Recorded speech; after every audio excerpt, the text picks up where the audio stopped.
आधुनिक ससुराल। श्रेया को डांस करना बेहद ही पसंद था। डांस जैसे श्रेया की जान थी। वो इसी फील्ड में अपना करियर बनाना चाहती थी। एक दिन श्रेया कॉलेज से घर आती है और सीधे अपने मम्मी के पास जाती है।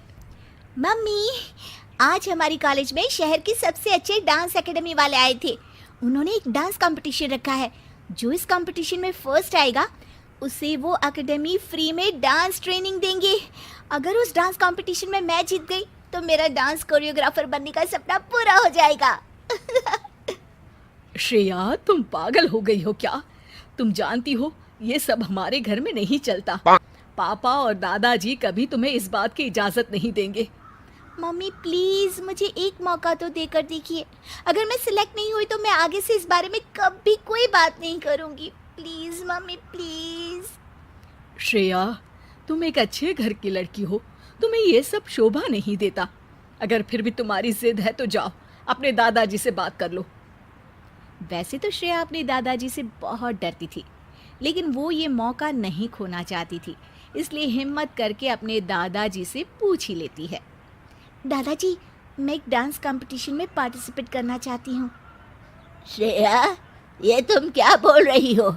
हमारे घर के संस्कार नहीं है कि हमारे घर की बहू बेटियां दूसरों के सामने नाचे। दादाजी प्लीज, ये मौका मुझे दोबारा नहीं मिलेगा। मैंने कह दिया ना, ना मतलब ना। हम तुम्हें कॉलेज में पढ़ा रहे हैं, यही तुम्हारे लिए बहुत बड़ी बात है। घर में अपनी माँ से घर के कामकाज सीखो ताकि कल ससुराल जाकर हमारा नाम रोशन कर सको। और आज के बाद अपनी जिंदगी में दोबारा डांस का नाम मत लेना।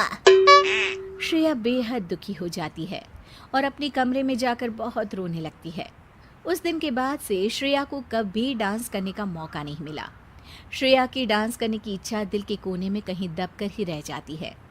श्रेया के परिवार वाले बेहद ही पुराने ख्यालात के थे, इसलिए उन्होंने ग्रेजुएशन के बाद श्रेया की शादी कर दी।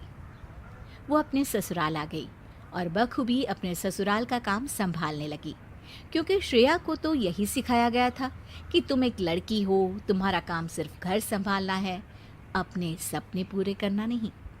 ऐसे ही श्रेया की जिंदगी बीत रही थी। एक दिन श्रेया के ससुराल में कोई नहीं था। घर का हर सदस्य किसी न किसी काम से बाहर गया हुआ था। श्रेया म्यूजिक लगाकर डांस करने लगती है। वो डांस में इतनी खो जाती है कि उसे पता ही नहीं चलता कि कब उसकी सास वहां आ जाती है।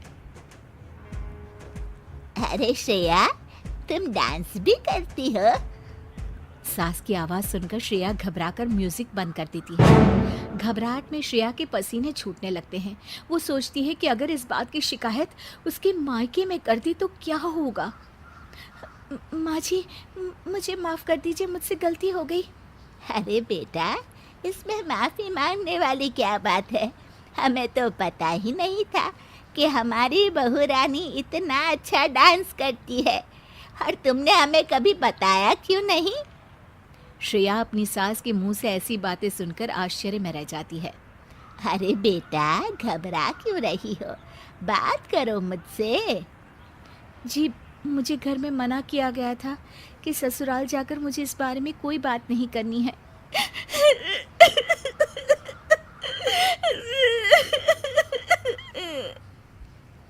श्रेया की सास श्रेया को प्यार से पकड़कर अपने पास बिठाती है और उसे चुप कराती है। फिर श्रेया अपनी सास को बताती है कि किस तरह से उसके मायके वालों ने उसके इस सपने को कुचल कर रख दिया।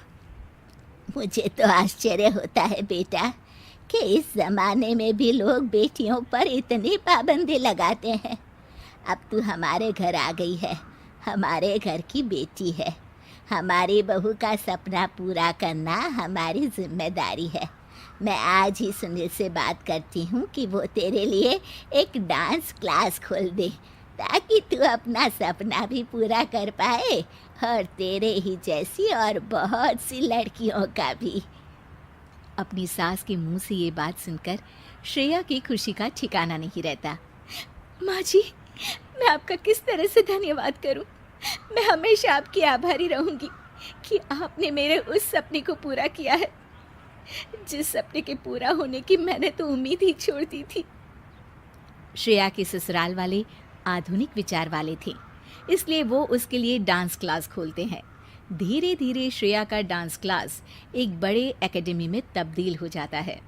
इस तरह डांस क्लास के जरिए श्रेया की जिंदगी का सबसे बड़ा सपना पूरा हो जाता है।